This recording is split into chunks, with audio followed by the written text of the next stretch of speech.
அல்சருக்கான காரத்தன்மையை கொடுக்கிற கேப்சிசின்ற கெமிக்கலை அல்சரால உண்டான புண்ணை குணப்படுத்த ஹெல்ப் பண்ணும். அது ஸ்டொமக் ஆசிடை குறைக்கும், அல்சர் வரதுக்கு காரணமா இருக்கிற பாக்டீரியாவையும் கில் பண்ண ஹெல்ப் பண்ணும். நம்ம உண்மைன்னு நினைக்கிற பொய்யான விஷயங்கள். நமக்கு சின்ன வயசுல அலெக்சாண்டர் கிரஹாம் பெல் தான் டெலிபோனை கண்டுபிடிச்சாருன்னு சொல்லியிருப்பாங்கல்ல. பட் ஆக்சுவலா அவர் டெலிபோனோட டிசைனை சென்சார் வண்டி வாங்காதீங்கன்னா கேக்குறீங்களாடா?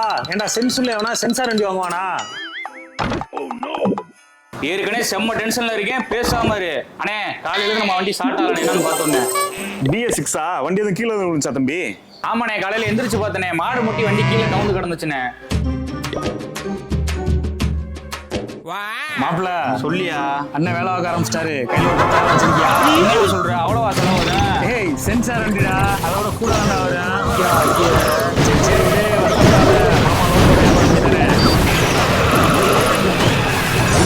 வேலை முடிஞ்சு பெரிய கம்பெனியில் அது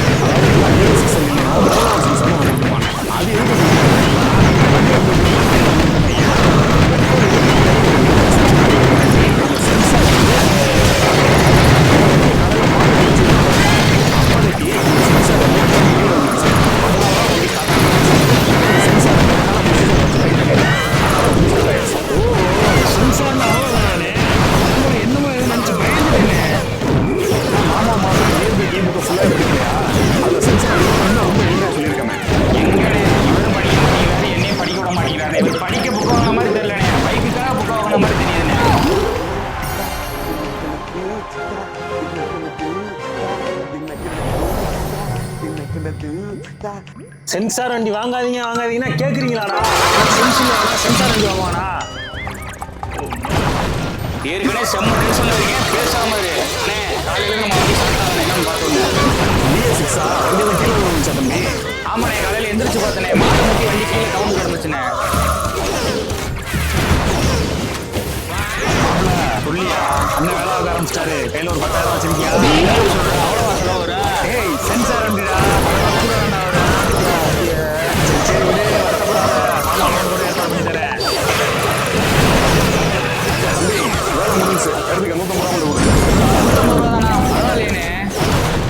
பெரிய கம்பெனி இல்லை தம்பி. அதாவது எல்லா BS6 வண்டிலையும் ரோலர் சென்சார்னு ஒன்று கொடுத்துருப்பாங்க. அது எதுக்கு கொடுத்துருக்காங்கன்னா வண்டியில் போயிட்டு கீழே விழுந்துட்டோம் வையன், பெட்ரோல் எதுவும் லீக் ஆகி வண்டி வெடிச்சிடாம இருக்கணும்ன்றக்காண்டி அந்த சென்சார் வந்து இன்ஜின் வண்டி காலையில் மாடு முட்டுச்சுன்னு பார்த்தியா, அப்போதைக்கு இந்த சென்சார் வந்து கிளம்பி கீழே விழுந்துச்சு. அதனால தான் வண்டி ஸ்டார்ட் ஆகாம இருந்துச்சு. அந்த சென்சாரை கரெக்டான பொசிஷன் வச்சு டைப் பண்ணிட்டேன், அதனால வண்டி ஸ்டார்ட் ஆயிடுச்சு. ஓ சென்சார் அவ்வளோதானே? நான் கூட என்னமோ ஏதோ நினைச்சு பயந்துட்டேனே. மாமா மாப்பிள்ளையும் டியர் பைக் புக்கை ஃபுல்லாக படிக்கலையா? அதுல சென்சாரை பத்திலாம் இன்னும் ரொம்ப எளிமையா சொல்லியிருக்கமே. எங்கனே இவரும் படிக்க மாட்டேங்கிறாரு, என்னையும் படிக்க விட மாட்டேங்கிறாரு. இவர்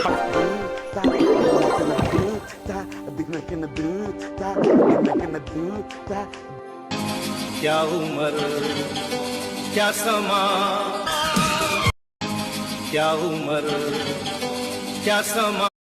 விஜய் வந்து எனக்கு போட்டி அப்படின்னு நினைச்சா அது எனக்கும் மரியாதை இல்லை, எனக்கும் கௌரவம் இல்லை. விஜயும் வந்து ரஜினிகாந்த் எனக்கு போட்டின்னு சொன்னா அவருக்கும் மரியாதை இல்லை, அவருக்கும் கௌரவம் இல்லை. தயவு செஞ்சு 2 பேர் ஃபேன்ஸு கூட இனிமேல் வந்து ஒப்பிடாதீங்க. விஜய் வந்து எனக்கு போட்டி அப்படின்னு நினைச்சா அது எனக்கும் மரியாதை இல்லை, எனக்கும் கௌரவம் இல்லை. விஜயும் வந்து ரஜினிகாந்த் எனக்கு போட்டின்னு சொன்னா அவருக்கும் மரியாதை இல்லை, அவருக்கும் கௌரவம் இல்லை. தயவு செஞ்சு 2 பேர் ஃபேன்ஸு கூட இனிமேல் வந்து ஒப்பிடாதீங்க. விஜய் வந்து எனக்கு போட்டி அப்படி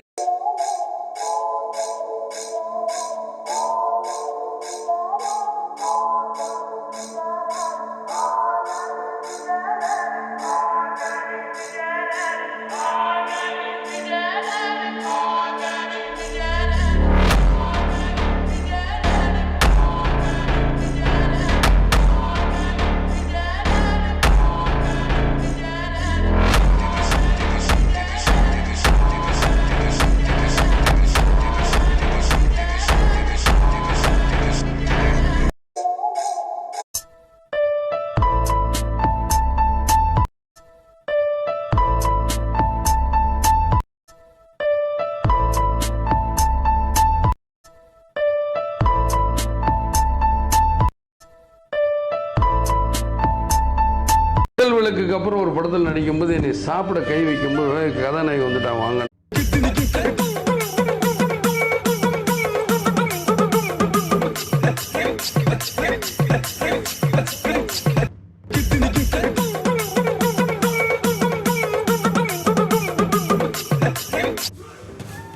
லட்சக்கணக்கில் கல்விக் கடன் தருவதாக ஆசை காட்டி முன்பணம் பெற்று மோசடி செய்யும் சென்னை கும்பலை அரியலூர் போலீசார் கைது செய்துள்ளனர். அவர்கள் தமிழ்நாடு முழுவதும் கைவரிசை காட்டியது தெரியவந்துள்ளது.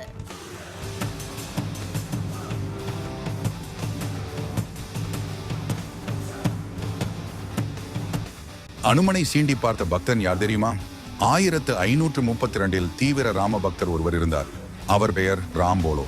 தினமும் காலையில் எழுந்து நீராடி அனுஷ்டானம் முடிந்த பின் மீதியுள்ள தீர்த்தத்தை அருகில் உள்ள மரத்தில் ஊற்றுவது அவர் வழக்கம். இது 12 ஆண்டுகள் தொடர்ந்தது. திடீரென ஒரு நாள் அனுமனை சீண்டி பார்த்த பக்தன் யார் தெரியுமா? 1532 என்றான் ராம்போலோ. பூதமோ அருகில் உள்ள வீதியில் ராமாயண உபன்யாசம் நடைபெறுகிறது. அதை கேட்க தினமும் முதியவர் வடிவில் வருகிறார் அனுமன். அவரை பிடித்தால் உன் விருப்பம் நிறைவேறும் என்று சொல்லி மறைந்தது. ராமாயண உபன்யாசம் நடைபெறும் இடத்திற்கு தினமும் முதல் ஆளாக வந்து உபன்யாசம் முடிந்த பின் கடைசி ஆளாக வெளியேறுவார் ஆஞ்சநேயர். பூதம் கூறிய இடத்திற்கு வந்த ராம்போலோ முதியவர் வடிவில் அமர்ந்திருந்த அனுமனை கண்டறிந்தார். முதியவரின் முன் 2 கைகளையும் கூப்பி கண்களில் ஆனந்த கண்ணீர் வழியும்படி அமர்ந்திருந்தார். வழக்கப்படி உபன்யாசம் முடிந்து அனைவரும் வெளியேறிய பிறகு கடைசி ஆளாக வெளியேறிய அனுமனை தொடர்ந்து ராம்போலவும் புறப்பட்டார். அனைத்தையும் அறிந்த அனுமன் வேகமாக நடக்க துவங்கினார். சில வினாடிகளில் முதியவர் வடிவில் இருந்த அனுமன் ஓட ஆரம்பித்தார். அனுமனின் வேகத்திற்கு ஈடு கொடுக்க முடியாத கீழே விழுந்து அடிபட்டு உடலெல்லாம் இரத்த காயங்களுடன் அனுமனை பிடிக்க விரைந்து ஓடினார். கடைசியில் அனுமன் மனம் இறங்கி தன் நிஜ வடிவான ஆஞ்சநேய வடிவத்தை காட்டி, ராம்போலோ, உன் விடாமுயற்சியும் தீவிர பக்தியும் உண்மையிலேயே என்னை கட்டி போட்டுவிட்டன. வேண்டியதை கேள் என்றார். அடியேன் ஸ்ரீராமர் தரிசனம் பெற ஆசைப்படுகிறேன் என்றார். ராம்போலோ அனுமனின் அருளால் ராமரின் தரிசனத்தை பெற்றார். அது மட்டுமில்லாமல், பக்தா, என் வரலாற்றை உனக்கு தெரிந்த மொழியில் நீ எழுது, அது என்றென்றும் நிலைத்து நிற்கும் என்று ஆசை வழங்கினார் ராமர். அதன்படி ராம்போலோவும் எழுதினார். பக்திமயமான அந்நூல் ராம் சரிதமானஸ் எனப்பட்டது. இந்நூலை எழுதிய ராம்போலோவே துளசி ராமாயணத்தை எழுதிய துளசிதாசர்.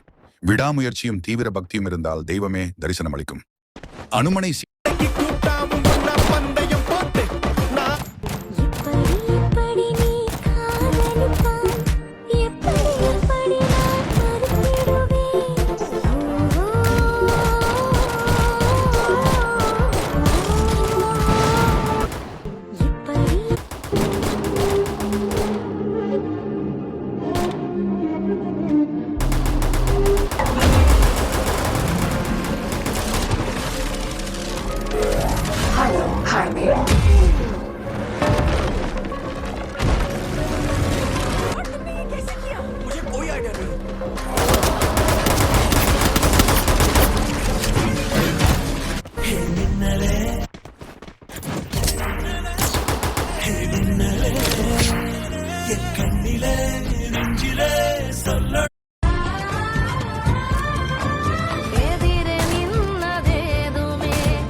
Double takedown.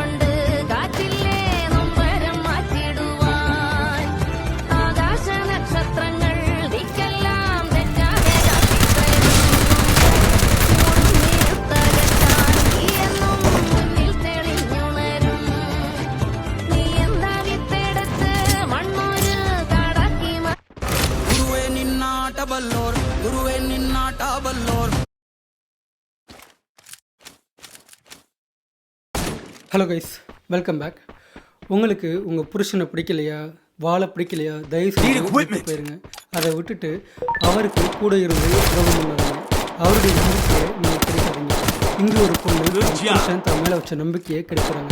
ஆனால் அதெல்லாம் தாண்டி தான் பெற்ற பிள்ளையை கொஞ்சம் கூட ஈவருக்கும் இல்லாமல் மனசாட்சி இல்லாமல் கொடூரமாக கொலை பண்ணுறாங்க. அந்த கேஸ் தான் நம்ம இந்த வீடியோவில் பார்க்க போகிறோம். வீடியோவை எங்கேயும் ஸ்கிப் பண்ணாமல் கடைசியில் பாருங்கள். கேஸ்குள்ளே போனால் யூபியில் நயாப்பூர்ன்ற ஒரு சின்ன கிராமம் இருக்குது. அங்கே ஜான்சி மந்தீப் சிங்ன்ற ஒரு தம்பதி. இவங்களுக்கு முதல்ல 2 பசங்க, கரம் சிங், பானு சிங்ன்ற 2 பசங்க, கடைசியாக ஒரு பொண்ணு. இவங்க கஷ்டப்படுற ஒரு ஏழை குடும்பம்னால தன்னுடைய 2 பசங்களையும் 10th படிப்பை ஸ்டாப் பண்ணிவிட்டு வேலைக்கு அனுப்புகிறாங்க. அதே மாதிரி தன் மகளையும் 18 வயசு பூர்த்தியான உடனே இன்னொருத்தனுக்கு கல்யாணம் முடிச்சு கொடுத்து அவங்க அத்தை வீட்டுக்கு அனுப்புகிறாங்க.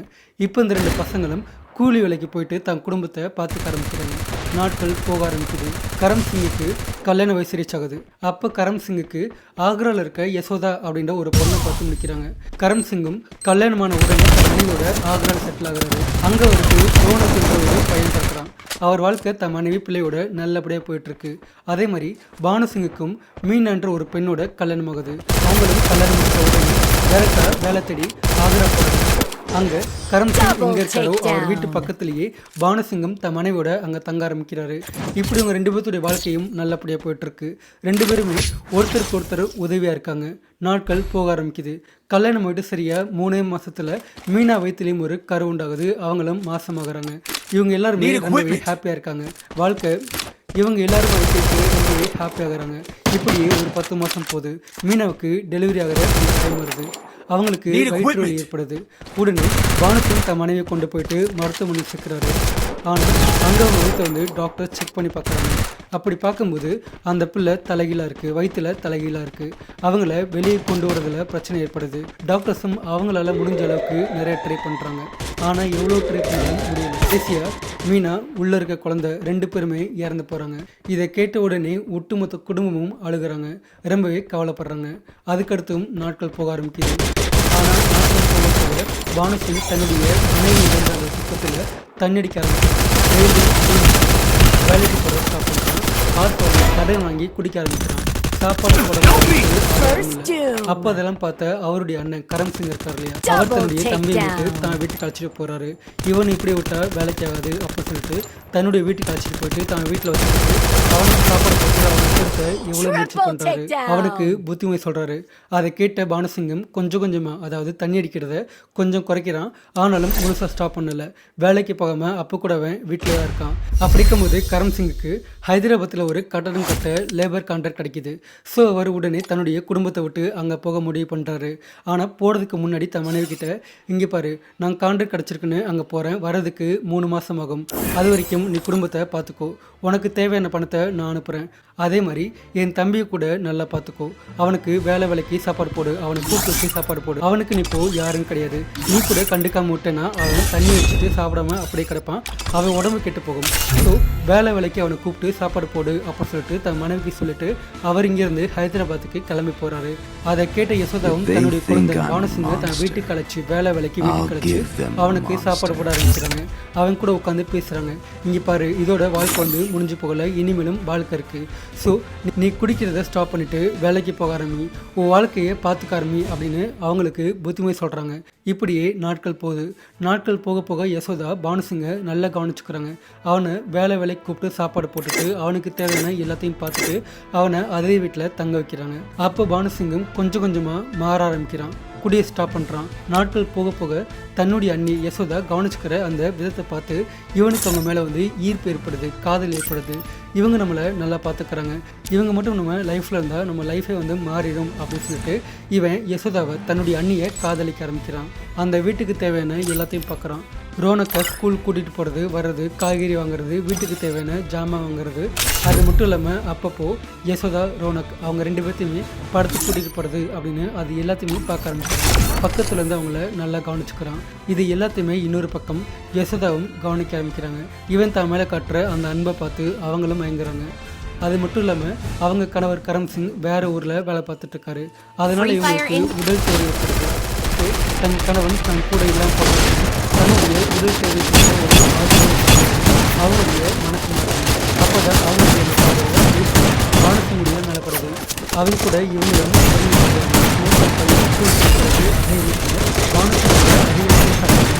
அதே மாதிரி பழக ஆரம்பிச்சிருக்காங்க. நான் கேட்குறேன்,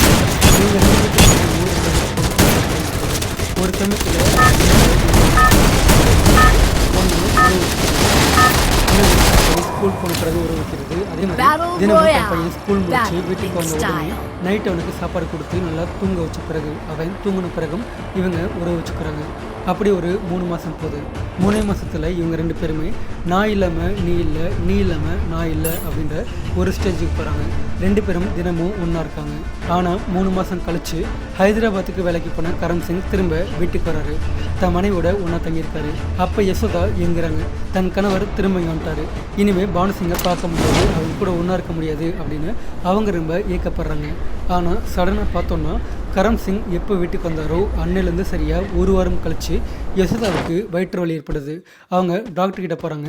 அங்கே போய்ட்டு செக் பண்ணும்போது அவங்க மாசமாக இருக்காங்க. அவங்க வயிற்றில் இருக்க அந்த பிள்ளைக்கு அப்பா யாருன்னா பானுசிங். அதை தெரிஞ்ச உடனே யசோதா ஆடி போகிறாங்க. இப்போ தான் மாசமாக இருக்க அந்த விஷயத்த தன் கணவன்கிட்ட சொன்னால் அவருக்கு கண்டிப்பாக சந்தேகம் ஏற்படும். நான் 3 மாதமாக வீட்டிலே கிடையாது, அப்படி இருக்கும்போது உன் வயிற்றில் எப்படி கரு உண்டாச்சுன்னு அவர் கேட்பார், நம்ம குடும்பத்தில் சண்டை ஏற்படும் அப்படின்னு சொல்லிட்டு அவங்க ஷாக் ஆகுறாங்க. அதனால் பானுசிங்கை தனியாக பார்த்து பேசுகிறாங்க. இந்த மாதிரி வயிற்றில் 1 பிள்ளை இருக்குது, என்ன பண்ணன்னு எனக்கு ஒன்றும் புரியல, உங்கள் அண்ணனுக்கு மட்டும் இது தெரிஞ்சுன்னா நம்ம 2 பேர்த்தையுமே கொன்று போட்டுருவாருன்னு அவங்க அழுக ஆரம்பிக்கிறாங்க. ஆனால் அதை கேட்ட பானுசிங் கொஞ்சம் திங்க் பண்ண பின்னாடி ரொம்ப கூலாக, இங்கே பாரு, நான் ஒரு ஐடியா சொல்கிறேன், என்னால் ஒன்று பிரிஞ்சு தனியாக இருக்க முடியாது, அதே மாதிரி உன்னாலையும் என்னை விட்டு தனியாக இருக்க முடியாது, நம்ம 2 பேரும் இந்த ஊரை விட்டு ஓடி போகலாம், உன்னுடைய கணவன் பிள்ளை 2 பேர்த்தையுமே விட்டு வா, நம்ம 2 பேரும் யாருக்கும் தெரியாமல் தனியாக ஒரு ஊருக்கு போயிட்டு அங்கே வாழ ஆரம்பிக்கலாம் அப்படின்னு சொல்லிட்டு யசோதா கிட்ட அவ சொல்கிறான். ஆனால் யசோதா அதுக்கு ஒத்துக்கல. என்னுடைய கணவன் பிள்ளை 2 பேர்த்தை விட்டு என்னால் அவங்கள தனியாக விட முடியாது, ஏன்னா நம்ம 2 பேரும் இந்த மாதிரி வாழ்க்கை ஃபுல்லாக ரகசியமாக யாருக்கும் தெரியாமல் உறவு வச்சுக்கலாம் அப்படின்னு சொல்லிட்டு பானுசிங் கிட்ட அவங்க சொல்கிறாங்க. அந்த டீல் வந்து பானுசிங்க்கும் ரொம்ப பிடிச்சி போகுது. ஸோ 2 பேரும் பிளான் பண்ணி கரம் சிங்க்கு தெரியாமல் மருத்துவமனைக்கு போகிறாங்க. அந்த கருவை கலைக்கிறாங்க. ஆனால் அந்த கருவை கலைச்சதால யசோதாவுக்கு உடம்பு சரியில்லாமல் போகுது. அப்போ கரம் சிங் தன் மனையை பார்த்து, உனக்கு என்னாச்சு, ஏன் இந்த மாதிரி சோர்வாக இருக்க அப்படின்னு கேட்குறாரு. ஆனால் யசோதா அதை மழுப்புறாங்க. அதை கேட்ட கரம் சிங்கும் தன் மனைவிக்கு உடம்பு சரியில்லை அப்படின்னு அந்த வீட்டில் இருக்க எல்லா வேலையும் பார்த்துட்டு அவங்கள ஒரு வேலை கூட பார்க்க விடாமல் நல்லா பார்த்துக்கிறாரு. வீட்டில் சமைக்கிறதுலேருந்து எல்லா வேலையும் அவரே பார்த்து தன் மனைவிக்கு ஊட்டி வர்றாரு. தன் மனைவி பண்ண அந்த தவறு தெரியாமல் அவங்கள ரொம்ப நல்லா பார்த்துக்கிறாரு. ஆனால் அப்போ கூட யசோதா கொஞ்சம் கூட மனசு மாறல. தன் கணவன் தன்னை இந்த மாதிரி நல்லா பார்த்துக்கிறாரு, அவருக்கு துரோகம் செய்கிறது ரொம்ப தப்பு, அந்த உறவை கை விட்டுலான்னு அவங்க துளி கூட நினைக்கவே கிடையாது. அப்படிக்கும்போது கரம் சிங்குக்கு சடனாக டெல்லியில் ஒரு கான்ட்ராக்ட் கிடைக்கிது. ஆனால் அந்த கான்ட்ராக்ட் சுமார் 6 மாதம். ஸோ அவர் அங்கே போக முடிவு பண்ணிட்டாரு. அவர் டெல்லிக்கு போகிறாரு. அங்கே போயிட்டு வேலை பார்க்க ஆரம்பிக்கிறாரு. இப்போ இந்த வீட்டில் பானுசிங் யசோதா அவங்க 2 பேரும் திரும்ப தங்களுடைய அந்த லீலைகளை வந்து ஆரம்பிக்கிறாங்க. திரும்பவும் உறவு வச்சுக்க ஆரம்பிக்கிறாங்க. அப்படிக்கும்போது ஒரு ஞாயிற்றுக்கிழமை ரோனக் வீட்டில் இருக்கான். அவனுக்கு ஸ்கூல் லீவு. ஸோ யசோதா என்ன பண்ணுறாங்கன்னா தன் பையனுக்கு சாப்பாடு கொடுத்து வெளியே விளையாடப்போ அப்படின்னு வெளியே விளையாட அனுப்புகிறாங்க. அதே மாதிரி பானுசிங்கையும் தான் வீட்டுக்கு அழைச்சி அவன் கூட ஒன்றா உறவு வச்சுக்க ஆரம்பிக்கிறாங்க. ஆனால் வெளியே போன ரோனக்குக்கு தாகம் ஏற்படுது. அவன் திரும்ப தண்ணி குடிக்கலாம் அப்படின்னு தன்னுடைய வீட்டுக்கு போகிறான். அங்கே டேரெக்டாக கிச்சனுக்குள்ளே போகிறான். ஆனால் அங்கே போனவன் அங்கே இருக்க அந்த காட்சியை பார்த்து ஷாக் ஆகுறான். ஏன்னா பானுசிங் யசோதா அவங்க 2 பேருமே கிச்சனில் ஒன்றா உறவு வச்சுட்ருக்காங்க. அதை பார்த்தவன் ஷாக் ஆகுறான். உடனே எதுவும் பேசாமல், அவனுக்கு அதை பற்றி எதுவும் சரியாக தெரியல, அவனுக்கு வயசு கூட வெறும் 7 மட்டும்தான். ஸோ திரும்ப அங்கேருந்து வெளியே ஓடி போயிடுறான். இப்போது அதை பார்த்து அவங்க 2 பேரும் ஷாக் ஆகுறாங்க. ரோனக் இதை பார்த்துட்டான். ஒருவேளை கரம் சிங் கிட்ட அப்பா கிட்ட அவன் அதை பற்றி சொல்லிட்டா நம்ம 2 பேர்த்தையுமே அவர் கொன்றுவார், என்னுடைய வாழ்க்கை போயிடும், உயிரும் போயிடும் அப்படின்னு சொல்லிட்டு யசோதா பயப்படுறாங்க. ஆனால் பானுசிங் ரொம்ப தைரியமாக, நீ இதை பற்றி எதுவும் கவலைப்படாது, அவனை நான் பார்த்துக்கிறேன் அப்படின்னு சொல்லிட்டு திரும்ப வெளியே போகிறான். அங்கே போயிட்டு ரோனக்கை கடைக்கு அழைச்சிட்டு போயிட்டு அவனுக்கு தேவையான சாக்லேட் எல்லாம் வாங்கி கொடுத்து, இங்கே பாரு, நான் உங்கள் அம்மா 2 பேரும் ஒன்றா இருந்ததை நீ பார்த்த இல்லையா, அதை பற்றி நீ உங்கள் அப்பா கிட்ட எதுவும் சொல்லக்கூடாது அப்படின்னு அவர் சொல்கிறாரு. அதை கேட்ட ரோனக்கும், சரி நான் இதை பற்றி யாருக்கும் சொல்ல மாட்டேன் அப்படின்னு சொல்கிறான். இப்போது பானுசிங் டேரெக்டாக யசோதா கிட்ட போயிட்டு, இங்கே பாரு, உன் பையனுக்கு சாக்லேட் எல்லாம் வாங்கி கொடுத்து நான் சொல்லிட்டேன், உன் பையனும் சொல்லிட்டான் யாருக்கும் எதுவும் சொல்ல மாட்டேன்னு அவன் சொல்லிட்டான். கண்டிப்பாக அவன் யாருக்கும் எதுவும் சொல்ல மாட்டான், நீ அதை நினச்சி கவலைப்பட வேண்டாம், பயப்பட வேண்டாம், ஃப்ரீயாக விடு அப்படின்னு யசோதா கிட்ட அதை சொல்கிறான். ஆனால் யசோதாவுக்கு பயம் போல், தன் பையன் கண்டிப்பாக தன் கணவன்கிட்ட அதை பற்றி சொல்லிடுவான் அப்படின்னு அவங்க பயப்படுறாங்க. அதை பற்றி திங்க் பண்ணி ஃபைனலாக அவங்க ஒரு முடிவு பண்ணுறாங்க. பானுசிங்கை திரும்ப அழைச்சி, இங்கே பாரு, என் பையன் சும்மா இருக்க மாட்டான், அவங்க அப்பா வந்த உடனே கண்டிப்பாக சொல்லிடுவான், அப்படி சொல்லிட்டா உன்னை என்ன 2 பேர்த்தையுமே அவர் கொன்றுவார், அதனால் இந்த விஷயம் வெளியே வராமல் இருக்கணும் அப்படின்னா என் பையனை கொன்றுலாம் அப்படின்னு அவங்க சொல்கிறாங்க. ஆனால் பானுசிங் அதை கேட்டு ஆடி போகிறான். அது கொத்துக்கல, இதெல்லாம் நல்ல ஐடியா கிடையாது, இதை கைவிட்டுரு அப்படின்னு யசோதா கிட்ட அவன் எவ்வளோ சொல்லி பார்க்குறான். ஆனால் யசோதா அதை கேட்டப்பட கிடையாது. நீ அவனை கொன்னே ஆகணும் அப்படின்னு அவனை ஃபோர்ஸ் பண்ண ஆரம்பிக்கிறாங்க. ஃபைனலாக பானுசிங்கும் வேறு வழி இல்லாமல் அந்த சின்ன பையனை கொலை பண்ண முடிவு பண்ணுறான். அதன்படியே அன்னைக்கிரவு அந்த பையனுக்கு நல்லா சாப்பாடு போட்டு நல்லா தூங்க வைக்கிறாங்க. ரோனுக்கும் எதுவுமே தெரியாமல் நல்லா சாப்பிட்டு நல்லா தூங்கிட்டு இருக்கான். இப்போது நைட் ஒரு 1 மணி போல் இவங்க 2 பேரும், பானுசிங் யசோதா, அவங்க 2 பேருமே தன் பையன் தூங்கிட்டு இருக்கான் இல்லையா, அவன் பக்கத்தில் போகிறாங்க. பானுசிங் என்ன பண்ணுறான்னா தன் கையில் அந்த வீட்டில் இருக்க ஒரு பழவிக்கல் இருக்குது, அதை தூக்கிட்டு போகிறான். அங்கே போயிட்டு தூங்கிட்டு இருக்க ரோனக்குடைய தலையில் அந்த கல்லை போடுறான்.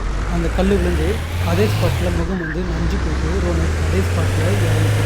அப்படி ரோனுக்கு கொலை பண்ண பிறகு அந்த பாடியை என்ன பண்ணணும்னு யோசிக்கிறாங்க. நல்லா யோசிச்சு ரோனக்குடைய பாடியை சாக்கெட்டில் போட்டு கட்டி அதை மேலே மாடியில் இருக்க தண்ணி தொட்டியில் போட்டு நிற்கிறாங்க. அதுக்கடுத்து இவங்க 2 பேரும் தங்களுடைய நாடகத்தை ஆரம்பிக்கிறாங்க. யசோதா பக்கத்தில் இருக்க எல்லா வீட்டுக்கும் போயிட்டு என் பையன் இங்கே வந்தானா, என் பையன் இங்கே வந்தானா, விளையாட வெளியே போனோம், ஆனால் இன்னும் வீட்டுக்கு வரல, என் பையன் எங்கே போகணுன்னு எனக்கு தெரியல அப்படின்னு சொல்லிட்டு அழுது நாடகமாட ஆரம்பிக்கிறாங்க. அதை எல்லாரும் நம்புகிறாங்க. அவங்க உடனே நீங்கள் உடனே போயிட்டு போலீஸில் கேஸ் கொடுங்க அப்படி சொல்கிறாங்க. ஆனால் இவங்க உடனே போயிட்டு கேஸ் கொடுக்காம அன்னைக்கு நைட்டு வரைக்கும் வெயிட் பண்ணுறாங்க.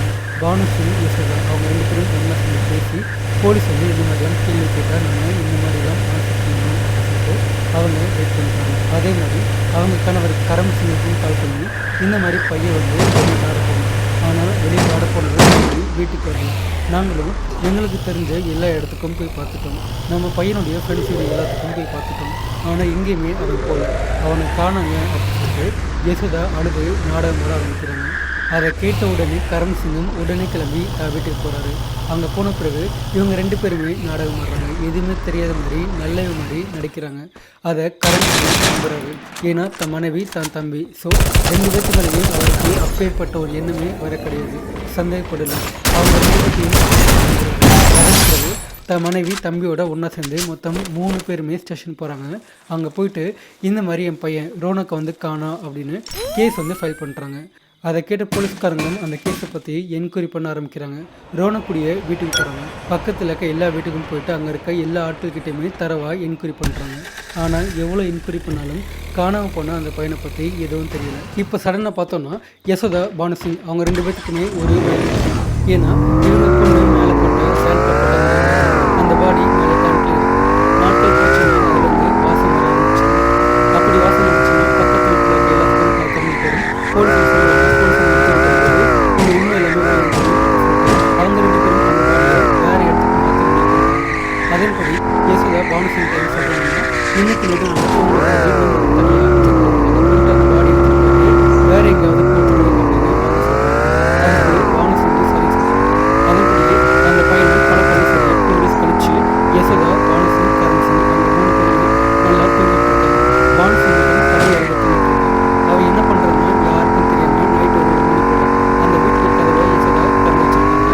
பானுசிங் மேலே மாடிக்கு போயிட்டு அங்கே தண்ணி தண்ணியில் கிடைக்க அந்த பாடி வெளியே மேலே அவங்க யூஸ் பண்ணுற டேங்க் யூஸ் பண்ணுற இன்னொரு டேங்க், அந்த டேங்க் அந்த பாடி எடுத்துகிட்டு அவன் யாருக்கும் தெரியாமல் சந்தேகம் வராமல் திரும்பவும் வெளியே போயிட்டு தன் பைக்கில் அந்த பாடியை வச்சுக்கிட்டு யார் கண்ணையும் படாமல் சத்தம் வராமல் அங்கேருந்து சரியாக 1.5 கிலோமீட்டர் தாண்டி ஒரு சாக்கடை, அது ஒரு பெரிய சாக்கடை கால், அங்கே போயிட்டு யாருக்கும் தெரியாமல் அந்த சாக்கடை திரும்ப இங்கேருந்து இங்கே வந்து எதுவுமே தெரியாது திரும்ப.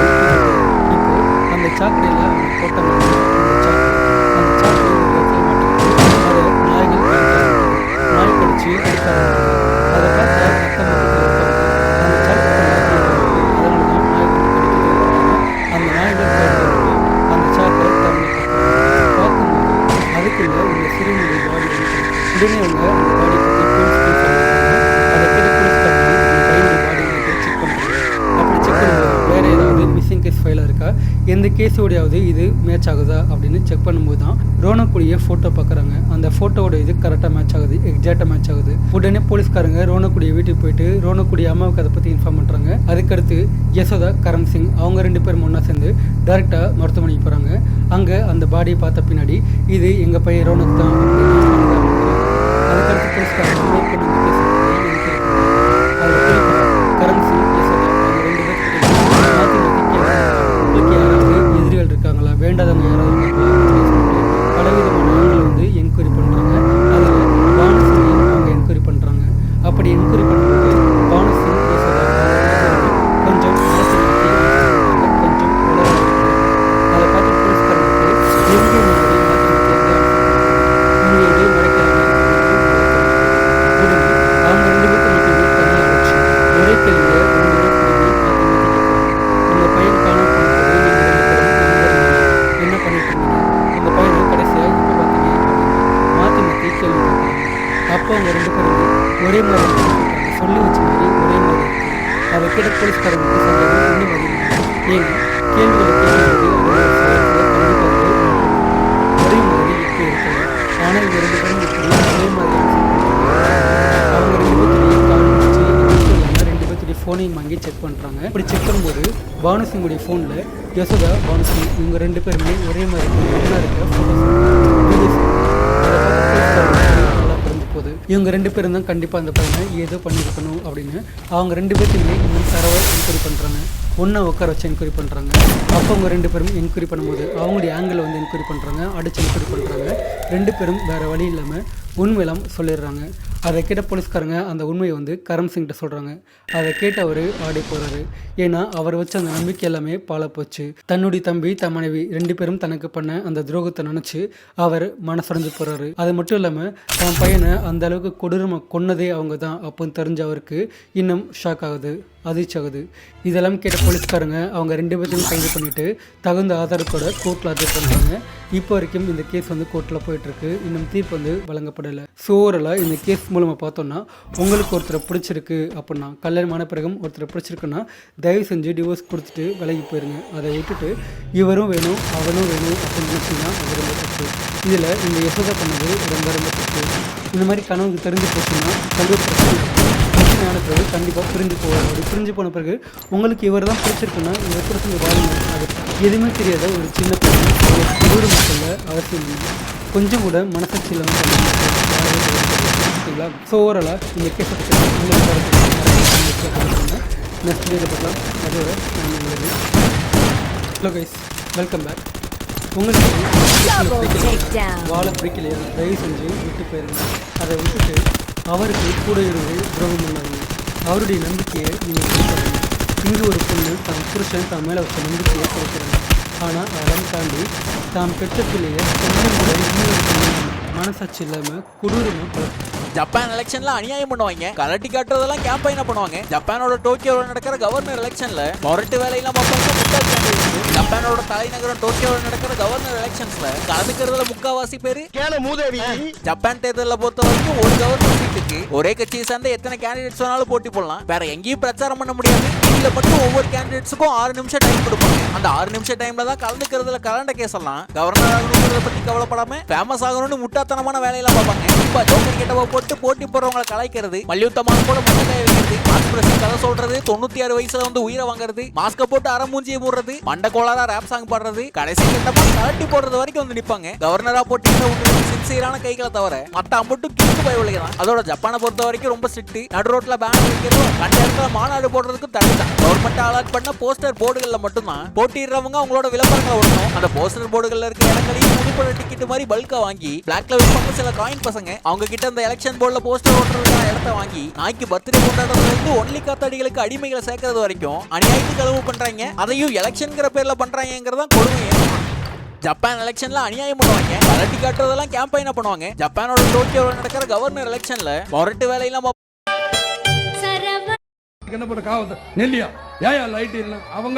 ரஷ்யாவில் துபாய் மால் அந்த மாதிரி ஒரு ஏரியா கட்டுறாங்க.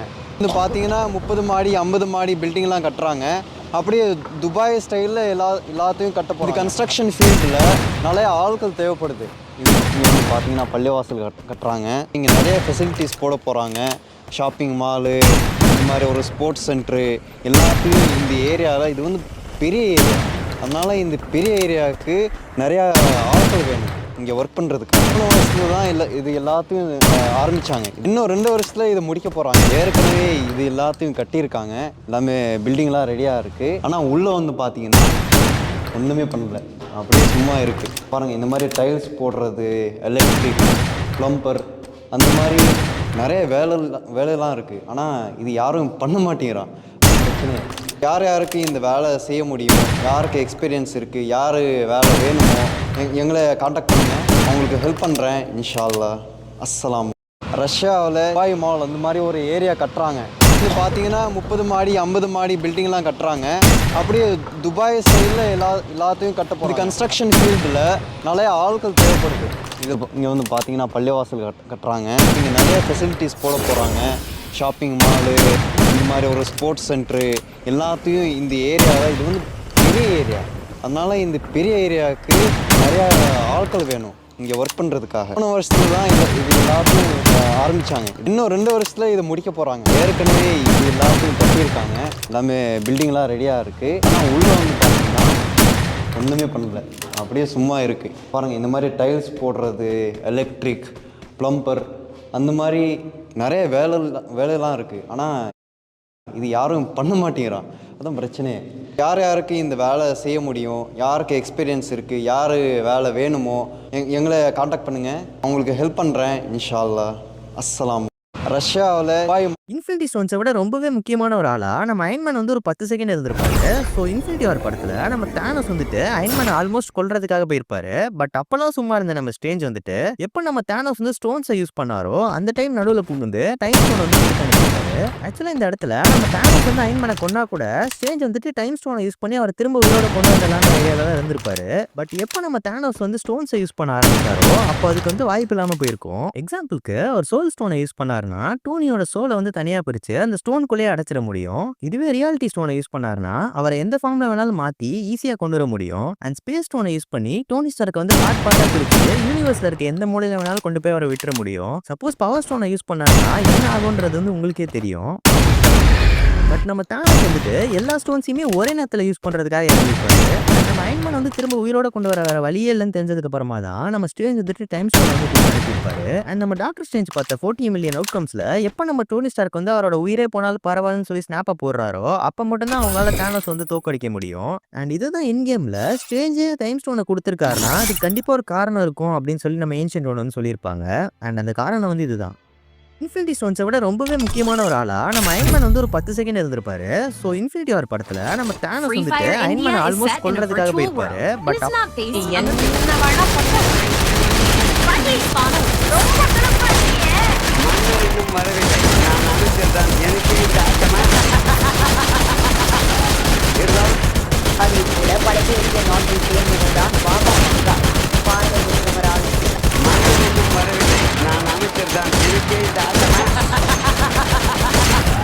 இருந்தாலும் பரவாயில்லை.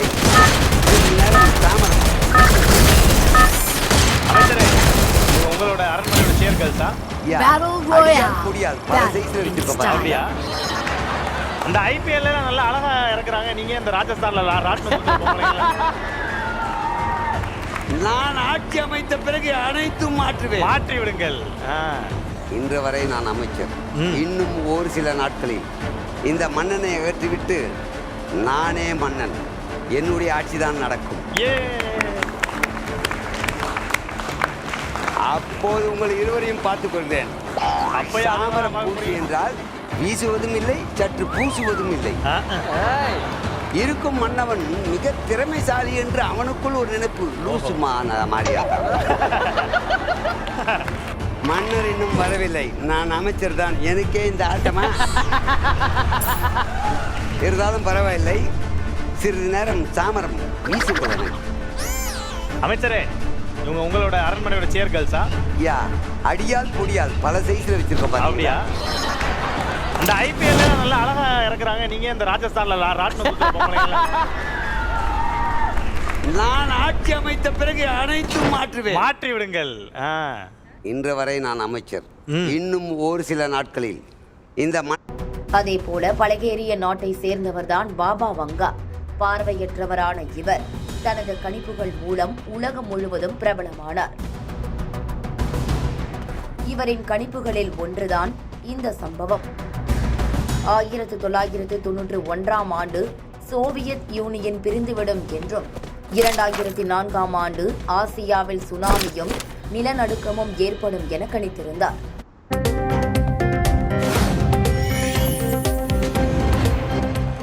இஸ்ரோவின் புதிய தலைவராக வி. நாராயணன் நியமனம். கன்னியாகுமரியை பூர்வீகமாக கொண்டவர் ஜனவரி 14ஆம் தேதி பதவியேற்கிறார்.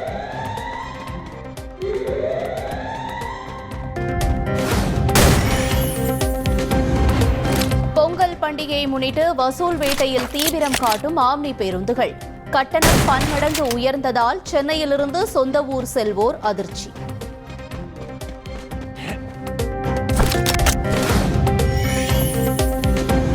நெல்லை சென்னை இடையே இயக்கப்படும் வந்தே பாரத் ரயிலில் பெட்டிகள் அதிகரிப்பு. 8 பெட்டிகளுடன் இயக்கப்பட்டு வரும் வந்தே பாரத் ரயில் வரும் 11ஆம் தேதி முதல் 16 பெட்டிகளுடன் இயக்கப்படும் என ரயில்வே அறிவிப்பு.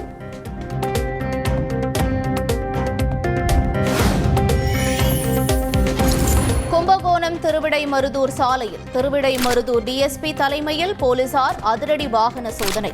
உரிய ஆவணங்களின்றி சென்றவர்கள், தலைக்கவசம் அணியாமல் சென்றவர்கள் உட்பட 100க்கும் மேற்பட்டோருக்கு அபராதம் விதித்ததால் பரபரப்பு.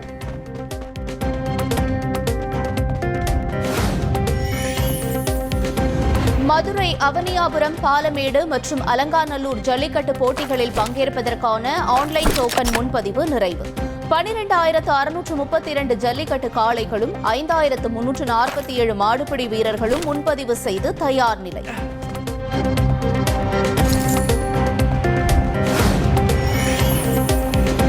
சென்னை அண்ணா நகரில் சிறுமி பாலியல் வன்கொடுமை செய்யப்பட்ட சம்பவம். முறையாக வழக்கு விசாரணை செய்யவில்லை என்ற புகாரில் அண்ணா நகர் அனைத்து மகளிர் காவல் நிலைய ஆய்வாளர் ராஜி கைது. குற்றவாளி என கருதப்படும் சதீஷுக்கு ஆதரவாக செயல்பட்ட அதிமுக 103வது வட்ட செயலாளர் சுதாகரும் கைது.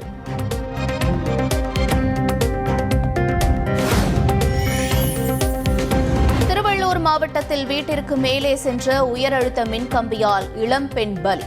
மின்வாரியத்தின் அலட்சியமே காரணம் என கூறி பொதுமக்கள் சாலை மறியல்.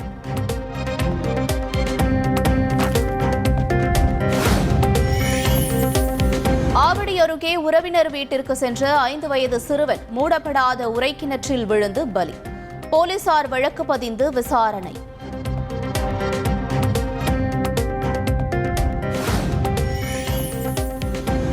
பொதுவான இடத்தில் கட்சிக் கொடி வைக்க ஏன் அனுமதி கோருகிறீர்கள்? ஒவ்வொருவரும் தங்களது வீடுகளில் கட்சிக் கொடி மரத்தை வைத்துக் கொள்ளலாமே என்றும் மெட்ராஸ் உயர்நீதிமன்ற மதுரை அமர்வு கேள்வி.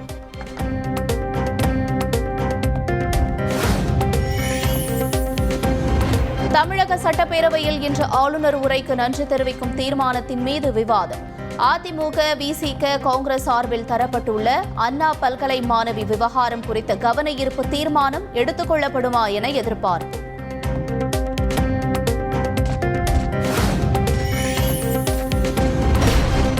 ஒரே நாடு ஒரே தேர்தல் மசோதா தொடர்பாக முதல் ஆலோசனைக் கூட்டத்தை இன்று நடத்துகிறது நாடாளுமன்ற கூட்டுக்குழு.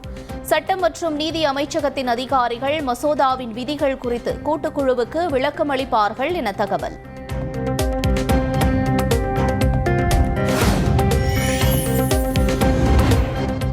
தொகுதிகளை கொண்ட டெல்லி சட்டப்பேரவைக்கு பிப்ரவரி 5ஆம் தேதி ஒரே கட்டமாக தேர்தல். வாக்கு எண்ணிக்கை பிப்ரவரி 8ஆம் தேதி நடைபெறும் என இந்திய தலைமை தேர்தல் ஆணையர் ராஜீவ்குமார் அறிவிப்பு.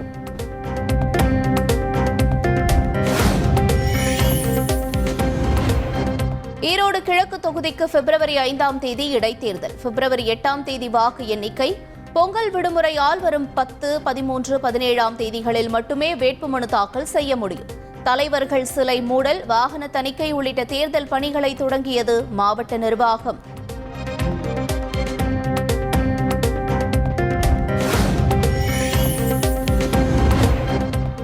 இடைத்தேர்தல் தொடர்பாக இன்று ஆலோசனை நடத்துகிறது பாஜக.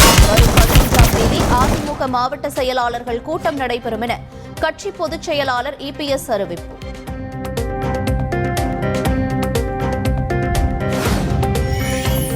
வேலூர் காட்பாடி அருகே திமுக MP கதிர் ஆனந்திற்கு சொந்தமான பொறியியல் கல்லூரியில் 17 மணி நேரம் நடைபெற்ற சோதனை நிறைவு. வரும் 22ஆம் தேதி சென்னையில் உள்ள அலுவலகத்தில் நேரில் ஆஜராக வேண்டும் என சம்மன் வழங்கியுள்ளதாக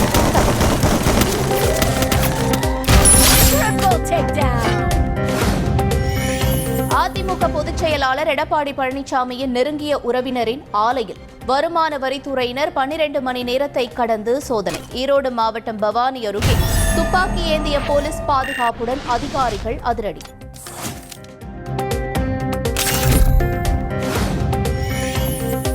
டங்ஸ்டன் சுரங்கத்திற்கு எதிர்ப்பு தெரிவித்து மேலூரிலிருந்து மதுரை நோக்கி 16 கிலோமீட்டர் தூரம் பிரம்மாண்ட பேரணி. மதுரை மாநகருக்குள் நுழைந்த பொதுமக்களை தடுத்து நிறுத்திய போலீசார்.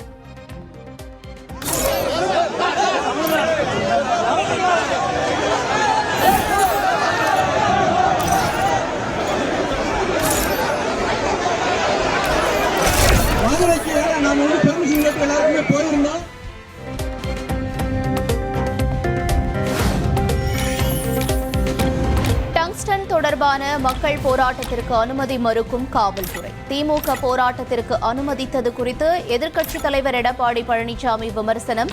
டங்ஸ்டன் சுரங்கம் அமைக்க முயலும் பாஜக அரசு குறித்து ஒரு வார்த்தை கூட பதிவிடாத இபிஎஸ் என்று அமைச்சர் ரகுபதி பதிலடி.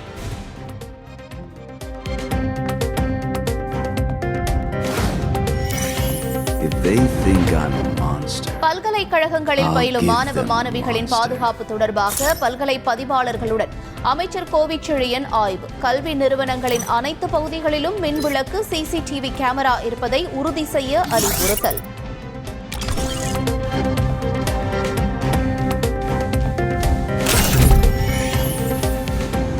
தமிழக ஆளுநர் RN ரவியை கண்டித்து சென்னையில் ஆர்ப்பாட்டத்தில் ஈடுபட்ட திமுகவினர் மீது போலீசார் வழக்கு பதிவு. 2 பிரிவுகளின் கீழ் வழக்கு பதிந்து போலீசார் நடவடிக்கை.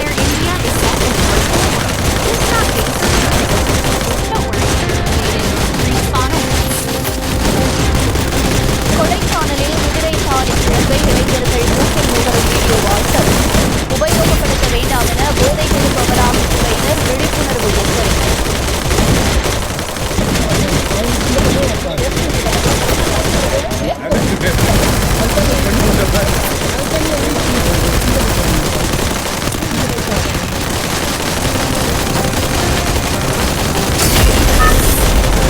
ஸ்ரீவில்லிபுத்தூரில் அரசு பள்ளியில் நெர்சன் மாணவர்களுக்கு பாலியல்.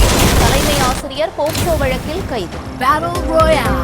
Battle in style. சுற்றுலா பயணிகளை கவரும் வகையில் சென்னை அடுத்த முட்டுக்காடு படகு இல்லத்தில் மிதக்கும் உணவு கப்பல் சேவை தொடக்கம்.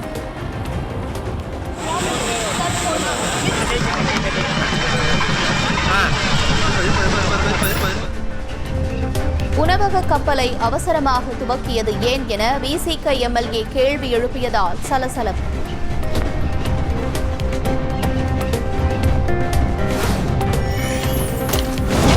கோரிக்கைகளை வலியுறுத்தி குடியரசு தினத்தன்று நாடு முழுவதும் டிராக்டர் பேரணி நடத்தப்படும். பஞ்சாப், ஹரியானா மாநில எல்லையில் போராட்டம் நடத்தி வரும் விவசாயிகள் அறிவிப்பு.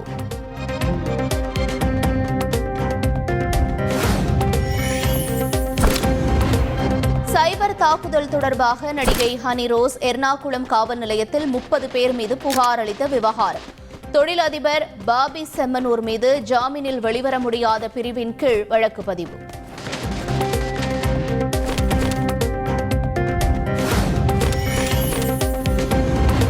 துபாயில் நடிகர் அஜித்குமாரின் ரேஸ் கார் விபத்தில் சிக்கியதால் பரபரப்பு. கார் பந்தய பயிற்சியின் போது விபத்து என தகவல். காயமின்றி தப்பினார் அஜித்குமார்.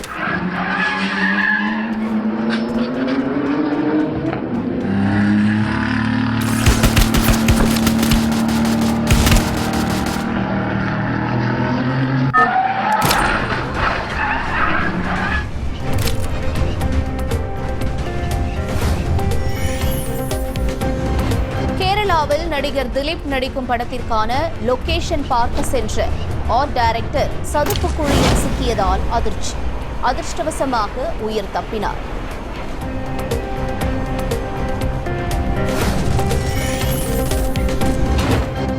மும்பையில் நடிகர் சல்மான் கான் வீட்டு பால்கனியில் குண்டு துளைக்காத கண்ணாடி பாதுகாப்பு. அச்சுறுத்தல் காரணமாக நடவடிக்கை. கேரள செவிலியர் நிமிஷா பிரியாவுக்கு விதிக்கப்பட்ட மரண தண்டனை அதிபர் உறுதி செய்யவில்லை. டெல்லியில் உள்ள ஏமன் தூதரகம் விளக்கம்.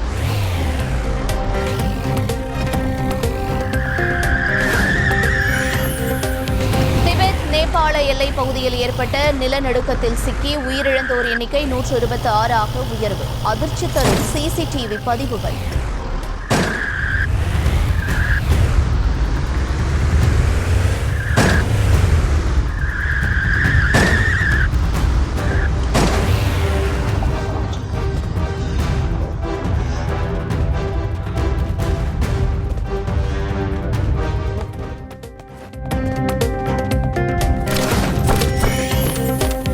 ஆபாசப்பட நடிகைக்கு பணம் கொடுத்த வழக்கில் டொனால்டு டிரம்புக்கு வரும் வெள்ளிக்கிழமை தண்டனை அறிவிப்பு. தண்டனை அறிவிப்புக்கு எதிராக டிரம்ப் தாக்கல் செய்த மனுவை தள்ளுபடி செய்தது மென்ஹாட்டன் நீதிமன்றம்.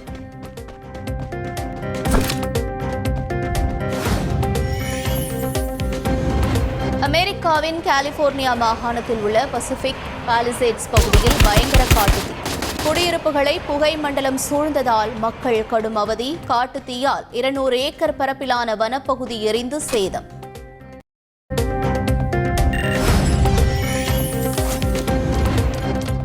இஸ்ரோவின் புதிய தலைவராக வி நாராயணன் நியமனம்.